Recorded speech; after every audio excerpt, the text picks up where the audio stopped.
جس طریقے سے آپ حضرات کو معلوم ہے سلسلہ جاری ہے، اور اس میں علاج اور مرض کے طریقے بتائے جا رہے ہیں، یعنی اس کے علاج کے طریقے کہ کیسے اس کا علاج کیا جائے۔ شروع میں ہم نے کورس کی متعلق جو 70 سے 80 اور 100 کے قریب تک کی ویڈیو بنائی ہیں، وہ اصول عملیات پر بنائی ہیں، اور یہ ہمارا ادارہ دارالعملیات، اس سے کورس کرائے جاتے ہیں، اور یہ ہمارا رابطہ نمبر ہے۔ آپ دیکھیے یہاں ہم ایک عمل بہت جامع ذکر کر رہے ہیں، مفرور کی واپسی یا چوری کے مال کی واپسی۔ اگر کوئی شخص فرار ہو گیا ہو یا کسی کا مال چوری ہو گیا ہو تو اس کے گھر کے دروازے پر کھڑے ہو کر 11 مرتبہ سورہ طارق، یہ تاریخ ہے یہاں لکھنے میں ہلکی غلطی ہوئی ہے،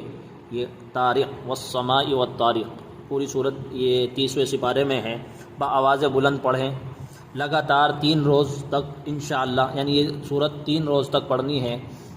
اور 7 مرتبہ بھی پڑھ سکتے ہیں آپ کچھ کو، اور 11 مرتبہ بھی پڑھ سکتے ہیں، بہتر 11 مرتبہ پڑھنا ہے۔ تو 11 مرتبہ آپ اس کو پڑھیں گے لگاتار 3 روز تک، انشاءاللہ چوری کا مال بھی مل جائے گا اور مفرور شخص بھی اس عمل کی برکت سے واپس آ جائے گا۔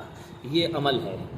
اور اسی کے اندر آپ جو گھر سے بھاگا ہوا ہے اس کے گھر والوں کو ایک تسبیح بھی بتا سکتے ہیں، وہ اسی صورت کا ایک ٹکڑا ہے، انہو علی رجعہ لقادر، 313 مرتبہ اگر اس کے گھر والے پڑھیں جس کے گھر سے مال چوری ہوا ہے یا پھر کوئی بھاگا ہے، تو انشاءاللہ 3 دن کے اندر اندر اس کی خبر اس کو مل جائے گی۔